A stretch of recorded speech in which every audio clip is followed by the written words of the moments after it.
Kita malam ini akan membahas tentang sifat munafik. Kenapa pembahasan tentang sifat munafik ini penting? Bukan soal menghindari sifat itu. Karena kalau menghindari sifat itu, mudah-mudahan buat kita mudah. Kita nggak pengen jadi orang munafik. Ada yang bercita-cita jadi munafik? Nggak mungkin ya. Bercita-cita jadi orang yang kufur kepada Allah juga lebih na'udzubillah min dzalik. Dua-duanya bukan life goal siapapun di antara kita. Jadi tujuan kita membahas tentang sifat munafik bukan untuk sekedar terhindar dari sifat-sifat itu. Saya yakin di sini insya Allah nggak ada yang di dalam hatinya ada nifak, ada kemunafikan. Walaupun kita berusaha untuk terus menjaga diri agar terhindar dari sifat-sifat nifak atau kemunafikan. Dan kita membahas tema munafik juga bukan dalam rangka mau menjatuhkan satu orang ataupun satu golongan. Tetapi kita membahas sifat munafik yang lebih pentingnya adalah agar kita bisa menentukan sikap. Kita bisa menentukan sikap pribadi kita, siapa yang harus kita bela dan siapa yang harus kita hindari. Karena itu penting dalam kehidupan kita pribadi dan kehidupan kita berbangsa. Siapa yang kita harus bela dan siapa yang harus kita tinggalkan. Ini dalam kaidah syariah disebut dengan al-wala dan al-bara. Pernah dengar istilah itu? Wala dan bara. Wala dan bara dalam Islam itu termasuk pembahasan prinsip. Bukan masalah-masalah furu'iyah. Furu'iyah itu masalah tambahan dalam agama. Sehingga kalau dia pun berbeda satu dengan yang lain, tidak terlalu fundamental hasilnya.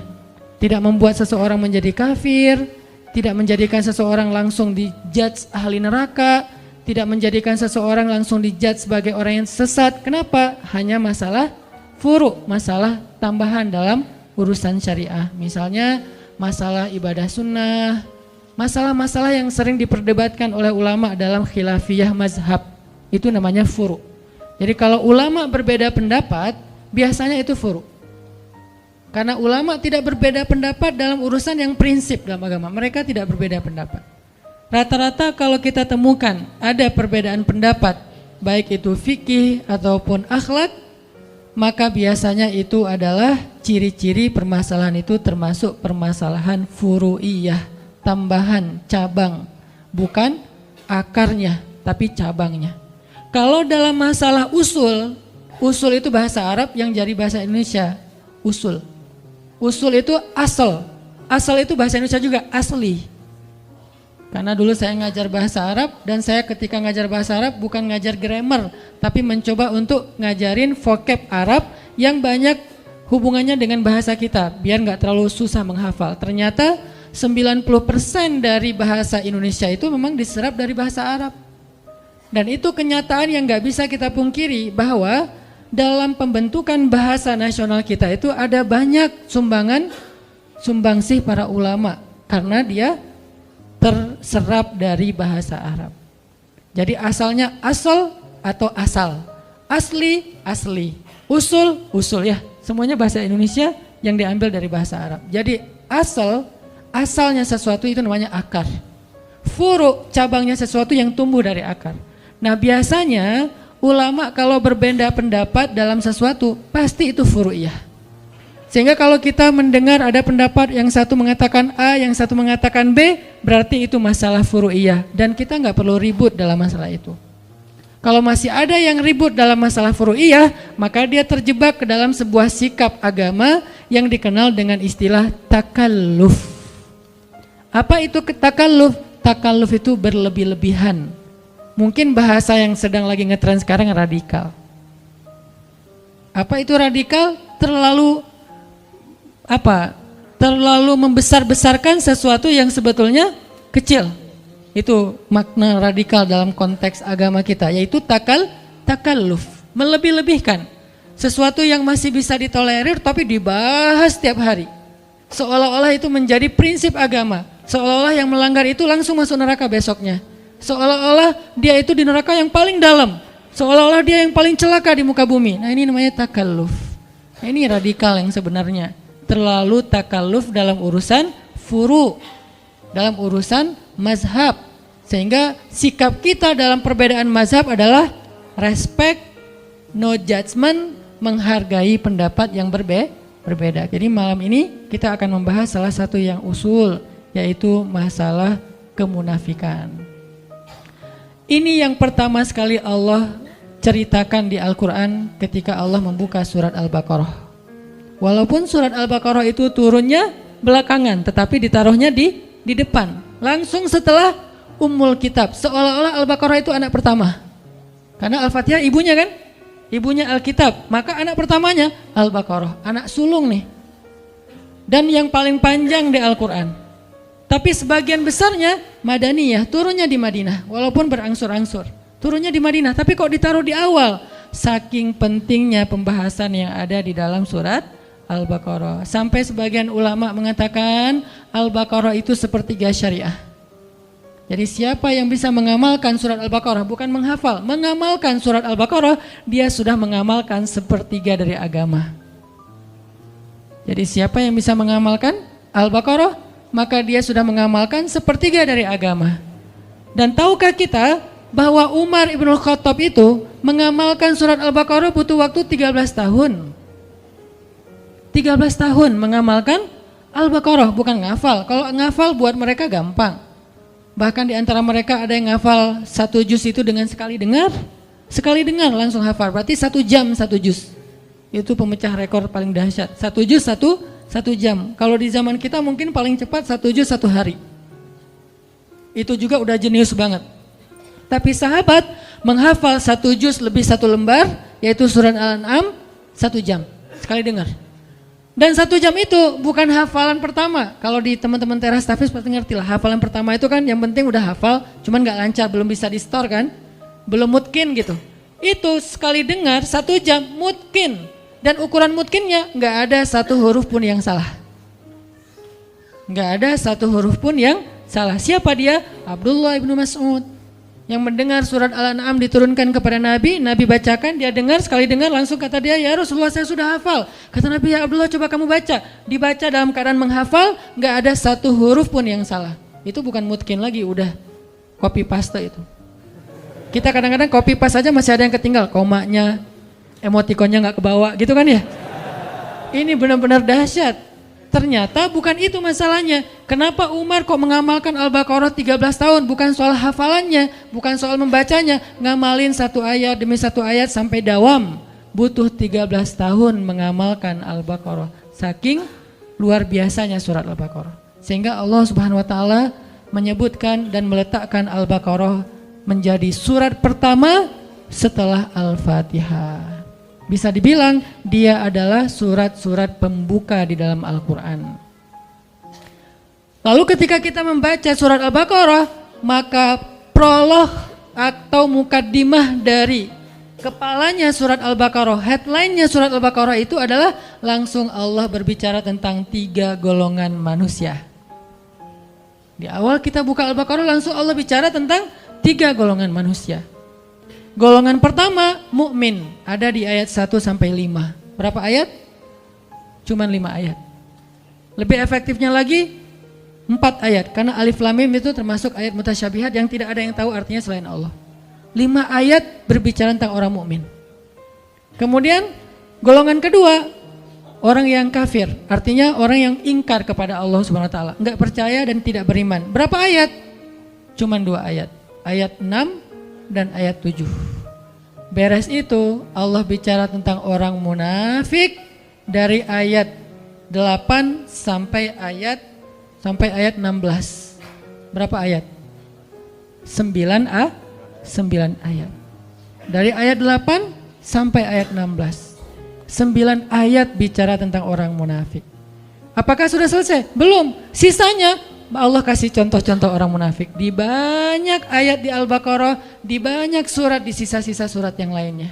Dan kalau Allah udah bicara tentang orang munafik, kesan emosionalnya tuh kelihatan banget di ayatnya. Allah kalau bicara tentang orang kafir, kesannya flat. Kalau bicara tentang orang mukmin, rahmah. Allah tuh sayang banget sama mereka. Kalau Allah bicara tentang orang munafik, Allah itu kayak emosi banget tuh. Disebutin orang munafik tuh gini, kalian harus hati-hati ya, kalian harus hati-hati. Jadi Allah itu kayak khawatir banget kita terhadap perangai dan kejahatan orang munafik. Allah kalau bicara tentang orang kafir itu hanya bicara tentang surga neraka, bicara tentang kehancuran mereka. Tapi kalau bicara orang munafik, isinya adalah kalau kita mau bikin poinnya, wahai orang hamba-hambaku yang beriman, hati-hati sama mereka. Itu intinya. Makanya saking Allah pengen kita hati-hati dengan orang munafik, penjelasan orang munafik di Al-Quran itu tuh detail banget. Contohnya tuh banyak banget. Kenapa? Karena mereka lebih bahaya daripada orang-orang kafir dalam perangai, perilaku, gangguan dan siasat mereka kepada orang yang beriman. Makanya kita diajarkan di Al-Quran bukan ayat tentang permusuhan. Ini bukan ayat perpecahan, ini bukan ayat permusuhan. Kalau kita menuduh bahwa membahas tentang munafik itu berarti memunculkan permusuhan, berarti kita menuduh Al-Quran memunculkan permusuhan. Padahal sebagian besar dari ayat Al-Quran itu banyak berkisah tentang orang munafik. Kenapa? Biar kita hati-hati. Biar kita menghindar, jangan sampai kita masuk golongan ini. Kenapa? Orang kafir itu masuk neraka, orang munafik jadi kayu bakarnya neraka. Innal munafiqina fid darkil asfal. Asfal itu bahasa Arab yang jadi bahasa Sunda, aspal. Karena orang Sunda nggak bisa, siapa bilang itu fitnah ya. Jadi asfal tempat paling bawah yang diinjak-injak, bahasa kitanya aspal. Masa bisa aja sih Ustadz, benar. Jadi asfali minan nar, aspalnya neraka. Maksud aspalnya neraka, dasarnya neraka, yang paling bawah. Udah nggak ada lagi, di bawahnya apa? Gorong-gorong atau apa? Enggak, udah. Paling bawah itu adalah aspal udah. Berarti yang disebut dengan aspal, bahan bakarnya, kayu bakarnya dibuat dari bukan kayu bakar, batu. Karena bahan bakar api neraka itu adalah batu. Waquduhan nasu wal hijarah. Bahan bakarnya adalah manusia dan batu. Manusia yang dimaksud di dalam ayat ini siapa? Innal munafiqina fid darkil asfali minan nar, na'udzubillahi min dzalik. Ini, sehingga tanpa kita sadari mungkin kita enggak termasuk orang munafik, tapi begitu kita berwala kepada orang munafik, membela orang munafik, berpihak sama orang munafik, mendukung kegiatan-kegiatan kemunafikan, maka kita masuk dalam golongan itu, dan ini yang bahaya nih. Bukannya kita menjadi munafik, kita tetap sholat, tapi kita mendukung kemunafikan. Kita tetap puasa, tetapi kita membela kemunafikan. Kita tetap bayar zakat, tetapi kita berpihak kepada kemunafikan. Ini bahaya nih. Karena sholat, puasa, dan zakat kita adalah ritual. Tetapi wala dan barok kita justru kepada musuh-musuh Allah Subhanahu wa Ta'ala. Jadi pembahasan kita pada malam ini bukan dalam rangka memecah belah, bukan dalam rangka menghasut, tetapi dalam rangka kita belajar dari Al-Quran agar kita terhindar. Siapa yang merasa dirinya mirip dengan ayat-ayat yang disebutkan, maka tubu ilallah, bertaubatlah segera. Siapa yang merasa tidak mirip, kayaknya bukan saya deh, maka hati-hati supaya kita jangan sampai mendukung orang-orang yang seperti ini. Cuman seperti itu sederhananya moral of the story dari pembahasan tentang al-munafik atau al-munafikun. Jadi dalam konteks Islam kita nggak boleh berpihak kepada orang munafik. Tapi kalau kita kasihan kepada dia secara manusiawi, itu sangat boleh, bukan hanya boleh, harus. Jadi kita harus bedakan mana sifat kita sebagai sesama manusia, mana sikap kita dalam urusan agama, itu beda. Kalau konteksnya kemanusiaan, itu universal. Kita tuh berbuat baik nggak boleh ngelihat agama. Mau dia muslim, mau non muslim, mau dia munafik, mau dia mukmin, mau dia orang baik, mau dia orang jahat. Kita kalau dalam urusan kemanusiaan, maka hak dan kewajibannya sama. Ketika kita ngelihat misalnya ada mantan perampok yang belum bertaubat, berarti bukan mantan ya, perampok lah ya, belum bertaubat, atau penjahat belum bertaubat. Kemudian dia sakit yang parah, terus tergeletak di jalan, nggak ada yang mau menolong dia. Lalu kita lewat dan kita mampu menolong kita, maka di dalam konteks ini kita wajib untuk menolong dia. Terserah dia seorang penjahat, dia seorang ahli maksiat, bahkan dia orang yang musyrik kepada Allah, orang yang tidak beriman kepada Allah. Karena konteksnya di sini adalah konteks kemanusiaan, nggak ngelihat agama, apalagi ngelihat negara ya. Agama aja nggak boleh jadi sekat. kalau dalam konteks kemanusiaan, apalagi negara. Jadi kalau kita bicara Palestina, Suriah, mentang-mentang di sana mayoritasnya Muslim terus jadi nggak ditolong? Enggak. Jadi agama aja bukan masalah, apalagi negara. Mentang-mentang mereka bukan orang Indonesia, jadi bukan tanggung jawab kita. Enggak. Kalau dalam konteks kemanusiaan, bahkan kalau dia adalah orang Yahudi sekalipun, atau dia orang pagan sekalipun yang menyembah batu ataupun kayu atau menyembah patung, kalau dia adalah terzolimi, maka tugas kita adalah menolong dia dengan apapun yang kita bisa. Makanya kemarin ada salah satu pasien kanker di Bandung, beliau kebenaran non-muslim. Bukan salah satu, ada beberapa orang non-muslim, pasien kanker dan kurang mampu. Kemudian karena istri megang beberapa proyek sosial untuk pasien kanker yang kurang mampu, akhirnya kita ambil pasien ini, kita coba audiensi, asistensi ke dokter sampai beres pengobatannya, operasinya. Yang satu meninggal, yang satu alhamdulillah bisa survive. Dan kita nggak mempertanyakan, wah ini kayaknya non muslim nggak usah ditolong, kayaknya kalau ditolong nggak ada pahala. Pahalanya sama, mau dia muslim mau non muslim, pahala menolong dia adalah sama karena dia manusia dalam konteks kemanusiaan universal. Ini tidak ada perdebatan di antara ulama. Dalam konteks muamalah juga kayak gitu. Kaidahnya adalah tidak ada kezoliman. Konteks muamalah misalnya jual beli, kita bekerja di sebuah perusahaan yang di situ tuh ada muslim ada non muslim, maka ini universal dengan syarat tidak mengganggu batasan-batasan syariah agama kita. Kalau itu terganggu maka nanti akan ada pengecualian. Misalnya kita nggak dibolehin pakai hijab di situ, pasti ada pengecualian. Misalnya kita di situ dipaksa untuk minum khamar seperti yang kerja di Jepang misalnya. Selebrasi mereka itu minum sake misalnya. Kalau kita nggak minum maka kita dimarahi atau dipecat. Di sini ada pengecualian. Tapi kalau tidak membatasi atau mengganggu batasan syariat, maka tidak masalah kita bermuamalah dengan siapapun, bahkan kepada orang yang tidak beriman sekalipun. Apalagi kemanusiaan. Tapi kalau dalam konteks sikap agama, nah ini lebih spesifik lagi. Di situ beda antara mukmin, kafir, munafik beda.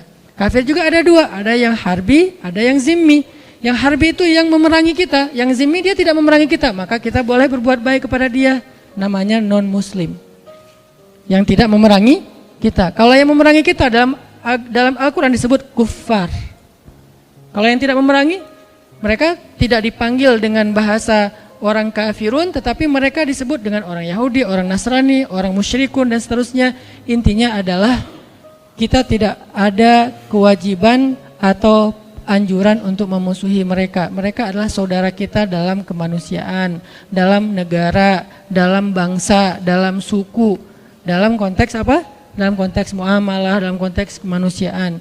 Kalau dalam konteks agama, kalau mereka tidak memerangi kita, maka kita nggak boleh dilarang untuk menyakiti mereka, apalagi memusuhi mereka. Bahkan jika ada pertikaian antara non muslim dengan muslim, kita nggak boleh berpihak berdasarkan agama.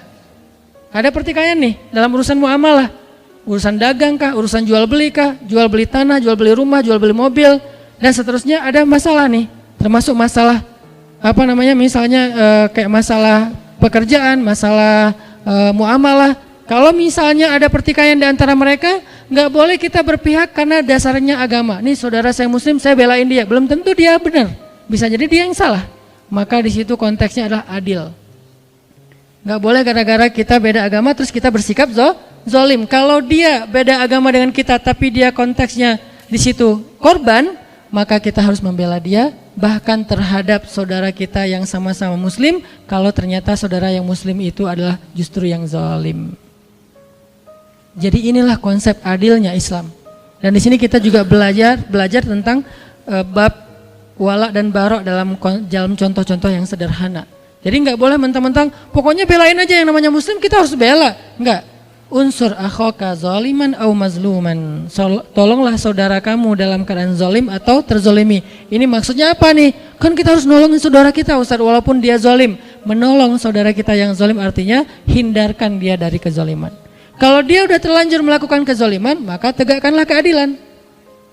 Wa'adilu huwa aqrabu littaqwa. Bersikap adillah karena dia yang paling dekat kepada ketakwaan. Bahkan kepada orang yang kita benci kita harus bersifat adil, fair bahasa sederhananya. Kayak gimana? Kita nggak suka dengan satu kelompok. Apakah dasarnya agama, dasarnya golongan, dasarnya emosional pribadi, nggak suka aja dengan satu kelompok. Kan ada yang suka gitu ya. Satu grup WhatsApp nggak suka kepada grup WhatsApp yang lain. Namanya grup sebelah. Terus gara-gara kita nggak suka, kita bersikap nggak fair, ini bukan sifat muslim. Kenapa? Allah berfirman, wala yajrimannakum syana'anu qaumin ala alla ta'dilu i'dilu huwa aqrabu littaqwa. Janganlah kebencian kalian kepada satu grup WhatsApp. Ini terjemahan apa? Ini contohnya. Janganlah kebencian kalian kepada satu kelompok, satu golongan, satu grup membuat kalian bersikap tidak adil kepada mereka. Maka bersikap adillah, karena keadilan itu dekat kepada ketakwaan. Jadi nggak boleh gara-gara kita nggak suka, terus kita nggak fair dalam urusan muamalah, dalam urusan hak dan kewajiban, dalam urusan kemanusiaan nggak boleh. Tapi dalam urusan sikap, agama, dakwah, dan syariah, maka di sini ada penjelasan dan koridornya sendiri.